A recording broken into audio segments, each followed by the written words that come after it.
We have all found ourselves in a noisy setting, at a party or in a theater, perhaps in a crowded bus, perhaps in a large sports arena. Nonetheless, and even when the background noise is very loud, we've been able to continue a conversation with one or two friends. Psychologists refer to this as the cocktail party effect. It manifests itself in different ways. For example, we place headphones on a person and present sounds dichotically. The presentation is dichotic when information is delivered to each ear separately. Thus, we might present the left ear with a popular poem, and at the same time present the right ear with a reading from the Bible. Now, the normal observer is able to control which of these two channels of information will be listened to. This itself illustrates the selective nature of attention. An observer can simply choose which stream of information to attend to, hearing either the Bible or the passage from the poem. But now here's an extension of the research. Establishing that the listener is attending to, say, the Bible passage, and we establish this by asking factual questions about the passage after it has been listened to. We then test the listener on what was presented in the unattended channel. Now let's compare the results. The Bible passage is delivered to the left ear, a poetry selection to the right ear, with the listener instructed to attend to the left ear information. If we then test the observer by having him repeat or recall whatever was heard in the left ear, performance will be nearly as good as if nothing had been played into the other ear. In fact, the ability to control our attention is so great that under these conditions, the observer may actually hear nothing delivered to the other ear. In some studies, observers attending carefully to information delivered to one ear were found to be unaware that the other ear received passages in several different languages. Aware, unaware. When we search for words that capture the essence of consciousness, the most common synonym is awareness. To be conscious just is to be aware. And to be aware is to be aware of something.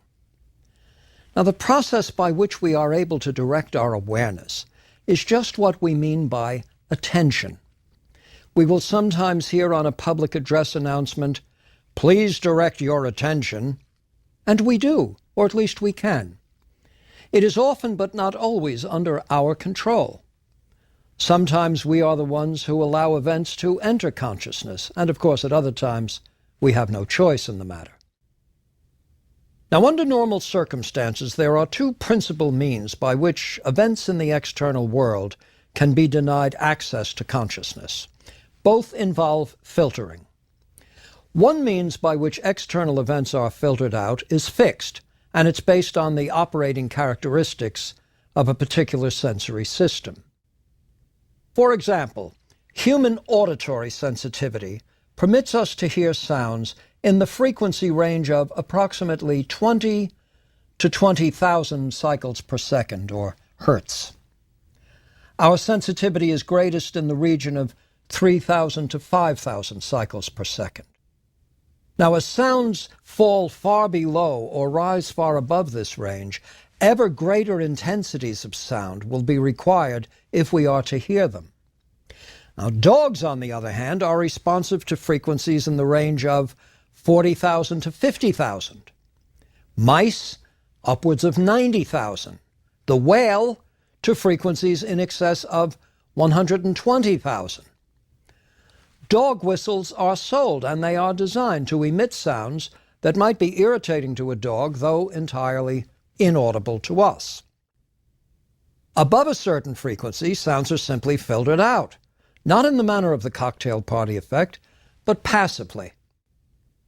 The same is the case in all sensory systems. In human vision, normal color vision finds us seeing colors where the wavelength of light varies between approximately 360 and 760 millimicrons. A millimicron is a millionth of a meter, or a nanometer. Wavelengths below 360 move in the direction of what we call ultraviolet, whereas those above 760 are in the direction of infrared. Now, the honeybee is quite sensitive to ultraviolet radiation, and we are blind to it. Here again, we have an example of a passive filtering system which has nothing to do with attention. Now, the second means by which events in the external world are barred from entry into conscious awareness is that of active filtering. The process is sometimes referred to as selective attention, a good illustration of which is the cocktail party effect. In the absence of such filtering, it would be impossible to adapt to any environment. In noting the difference between plants and animals, Aristotle took the position that the line that ultimately divides the two was established by what? Sensation.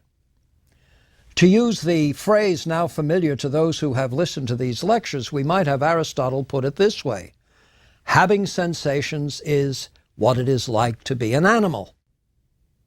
But the very sensitivity of sensory systems is such that we and other animals would be simply overcome by a flood of sensations were we not able to filter out much that impinges on us.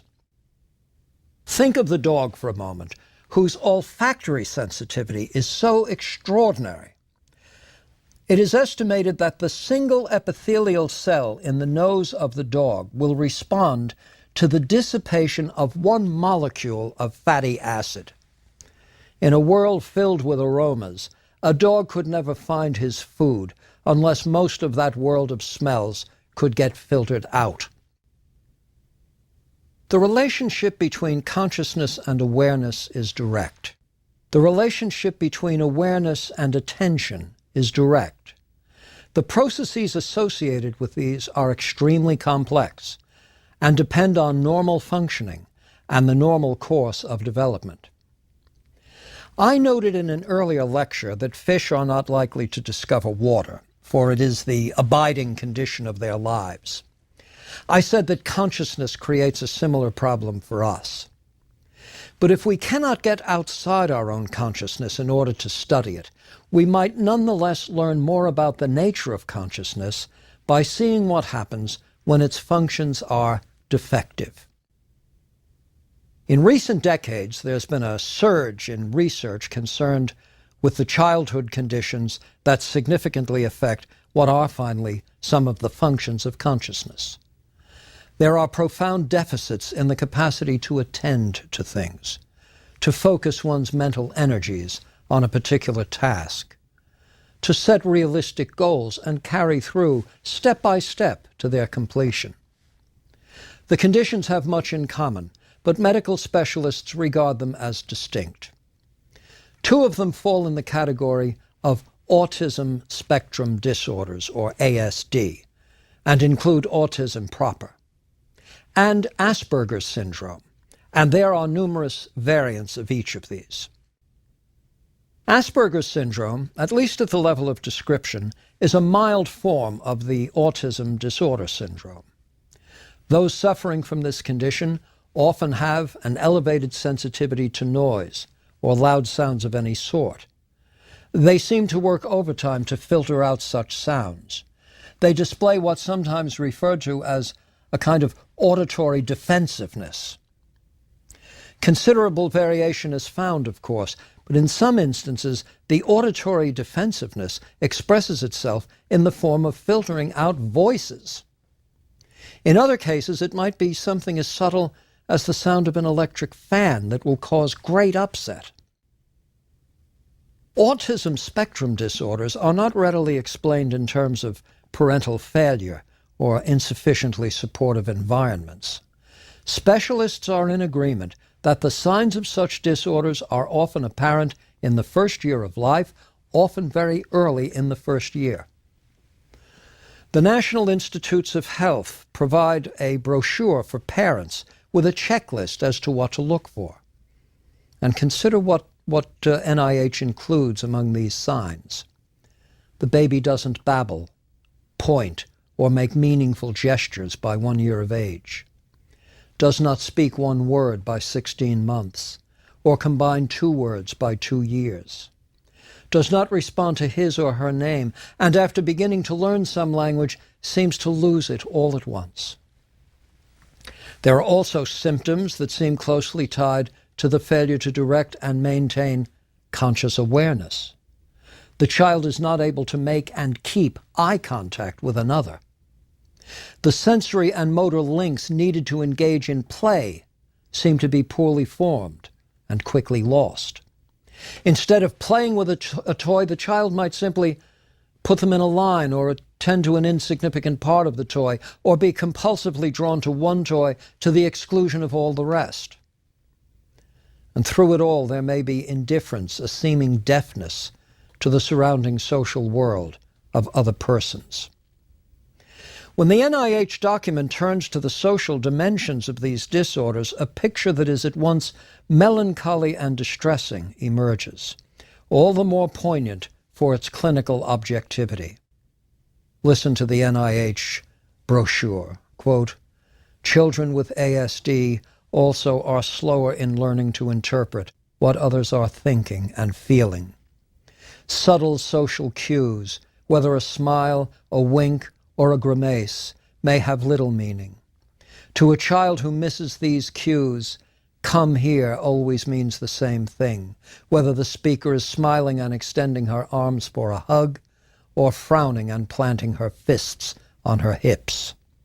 Without the ability to interpret gestures and facial expressions, the social world may seem bewildering.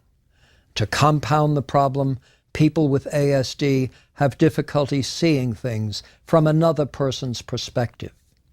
Most 5-year-olds understand that other people have different information, feelings, and goals than they have. A person with ASD may lack such understanding. This inability leaves them unable to predict or understand other people's actions." Close quote.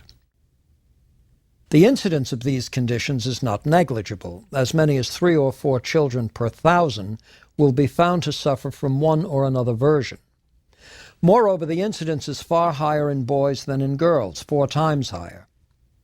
Heredity has been implicated, for the siblings of a child suffering from one of these disorders are 75 times more likely than average to have the same or similar disorder.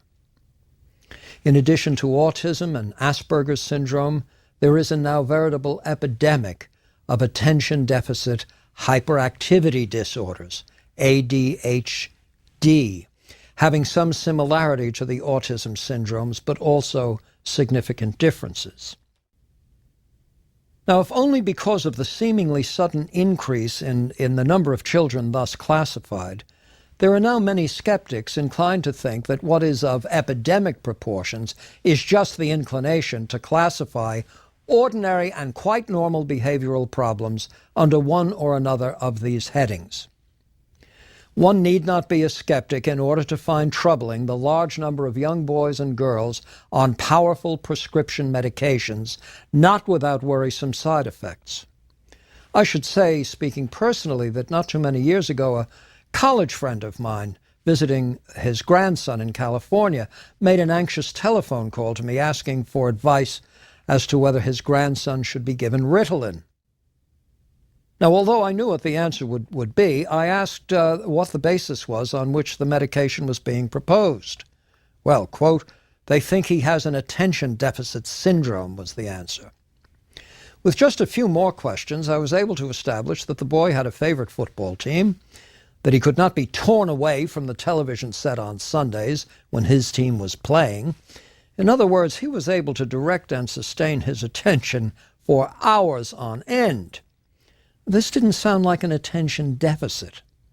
However, that he did not direct and sustain his attention in the classroom seemed to be the principal cause of alarm. Well, I should say on that basis, one can only guess as to the number of young boys who might be candidates for medication.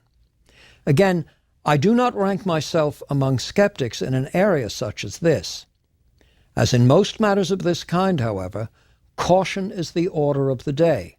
Healthy skepticism is not to be discouraged, but of course anyone who has had exposure to children and even infants suffering from the more severe forms of these conditions quickly surrenders doubt to the weight of evidence. A number of years ago, Public Broadcasting and the BBC collaborated on a 9-part series titled The Mind. Serving as a consultant to that series, I suggested that the first program be titled The Search for Mind. And we included in that program 2 truly tragic cases. One featured a young man suffering from autism. The form it took was not unusual. His emotions were clearly quite flattened relative to what would be normal. He spoke in a monotone. There was no time during the long interview in which he smiled, though at no point would one conclude that he was at all sad or angry. His days were full.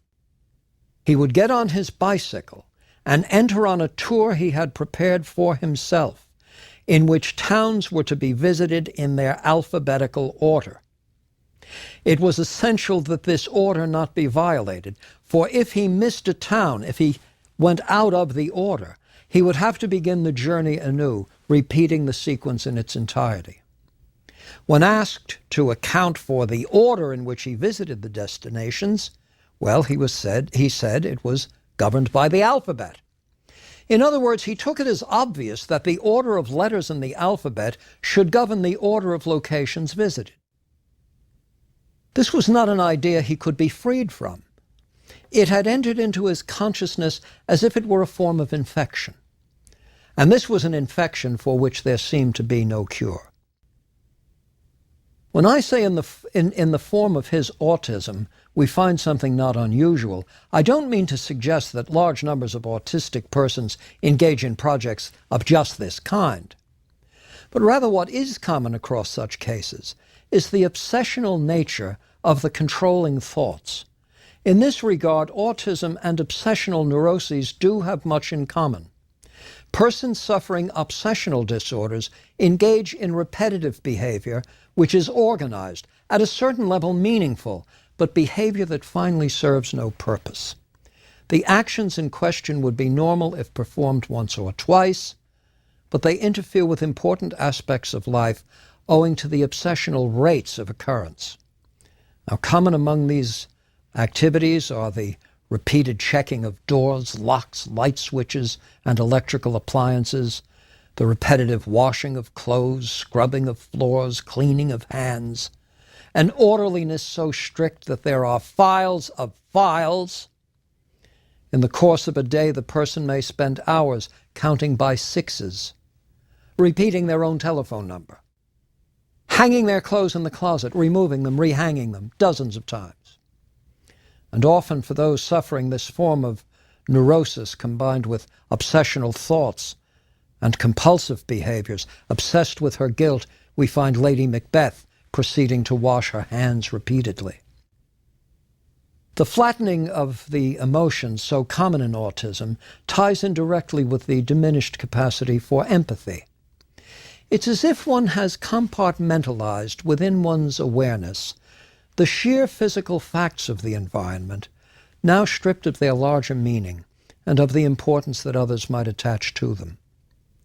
Where the Asperger syndrome generates auditory defensiveness, the autistic syndrome seems to generate a kind of emotional defensiveness. The field of consciousness has been narrowed. There's enough room for one or just a few items, and it is on this constricted content that all of the resources of consciousness are focused. Consciousness now thus narrowed, the correctives in reality have no means of access. A century ago, the leading French psychologist Pierre Janet theorized that neurosis at its base just is the narrowing of the field of consciousness. On this account, neurosis is a disorder at the level of information processing, as we might be inclined to put it today. Or, put another way, the filters are too sharply tuned, the bandwidth too narrow for reality to enter into awareness. The second case featured in the Mind series, promoted so many years ago, is even more tragic. The reluctant hero of this was a well-known classical musician, Clive Wearing. Portions of his brain, chiefly the hippocampus, associated with memory, had been destroyed by encephalitis, and the result was a profound form of amnesia. He was unable to retain in memory events taking place even as little as a minute earlier. He was in all respects conscious, alert, aware. Consciousness and awareness, however, our powers, are only as good as the information they have to work on. And Clive Waring's awareness, possessed of no more than bits and pieces of disconnected experience, did not allow him to form so much as a lived day, so much as a lived hour. The search for his own mind, this pathetic search, was moment to moment, with nothing enduring. Now, as I said at the beginning of this lecture, we learn something about conscious life by examining the consequences of having something go wrong with it. In the normal course of events, the phenomenon of the cocktail party effect is taken for granted. We benefit from the fact that we are able to focus our attention on what matters to us. In fact, we often become even peevish when the world intrudes upon what does matter for us and calls upon us to redirect our attention away from something that we were interested in.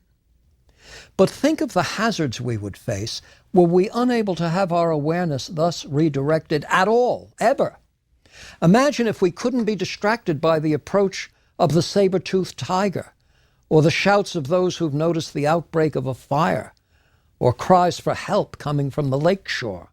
These exemplify the hazards actually faced by those who suffer from the conditions I've summarized in this lecture. Conscious life and awareness are not restricted to information processing. In that neutral sense of information, we have to admit there's much more than that involved. We hear in the voice of another and see on the face of another evidence of grief or joy or hopefulness. We are able to integrate this information with that provided by the balance of the context. Owing to certain normal and natural dispositions, the result of this integration is in the form of empathy and sympathy. Again, following Thomas Nagel's useful phrase, we come to know what it's like to be someone else, in a manner of speaking. And this is an achievement of conscious awareness and the integrative achievements of the mind. It's the achievement that grounds social and interpersonal life. It makes possible an understanding of lives different from our own. Again, try to imagine the quality of life available to those unable to perform these integrations and reach these states of awareness. Now, there is a caution warranted here, however. It's never a simple task to uncover what it's like to be someone else. We may have their words, and we may watch them behave, but this is about as close as we're likely to get to their interior lives. If the behavior is impoverished, if the words seem to be lacking in affective elements, if the voice is flat and the face somewhat fixed, we may greatly and gravely underestimate what is taking place within that field of consciousness to which our own access is inevitably incomplete. Few have done as much to alert us to this as Oliver Sacks, especially in that celebrated book of his of 1985, The Man Who Mistook His Wife for a Hat. The book is based on clinical investigations by Dr. Sacks of patients suffering from right hemisphere defects. One of those patients, Jose, displayed the full range of autistic symptoms. Accordingly, he was largely neglected by the medical staff and ignored even by members of his own family. But having given Jose a pad and pencil, Sacks was amazed at the accuracy of the drawings so quickly produced.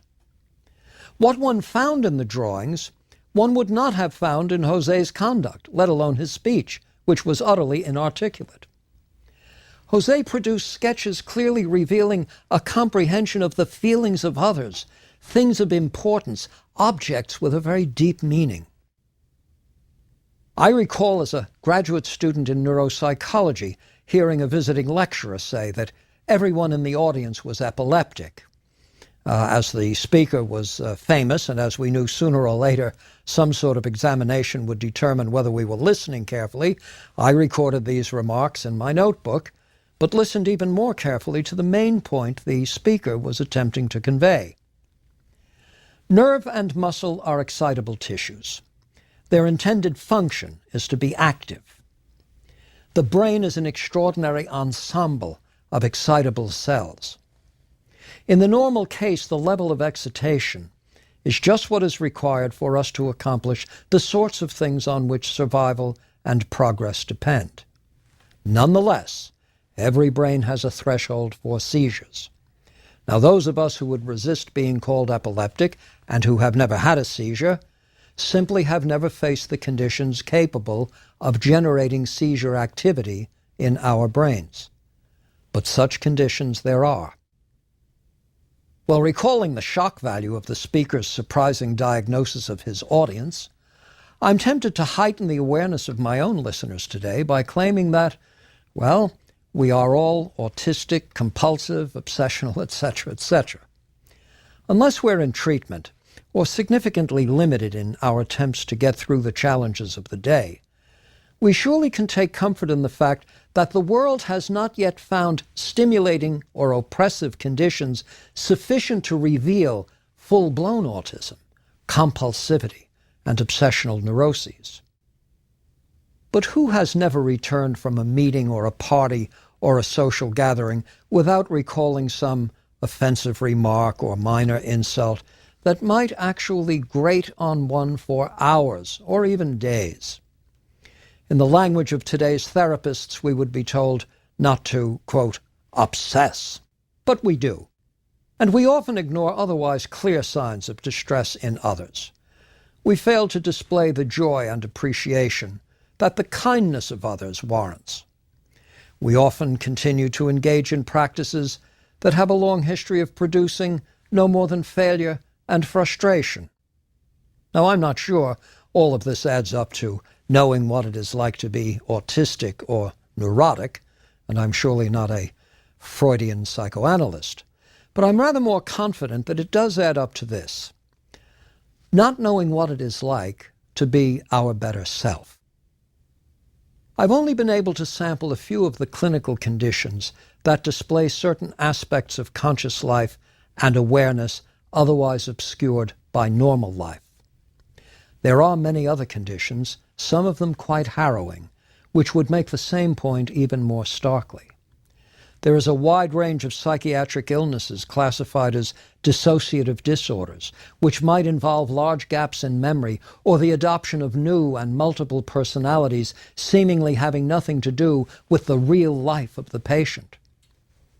Another version, referred to as depersonalization disorder, finds the patient seeing himself at a distance and reflecting on his own behavior as if he were a different and disinterested witness. Within the framework of consciousness and awareness, these conditions are especially intriguing, for the patients have consciousness and are aware, often acutely aware. We've come up with labels for these various conditions. We seem to be better at creating labels than treatments. Many of the treatments, even the successful ones, seem to work for reasons that cannot yet be fathomed. Then, too, there are the many altered states of consciousness. Some of these come about through meditation. Some come about through the use and the misuse of drugs and herbs and alcohol. There's a vast and popular literature on all this, readily available, nearly unavoidable. I'll say nothing about it.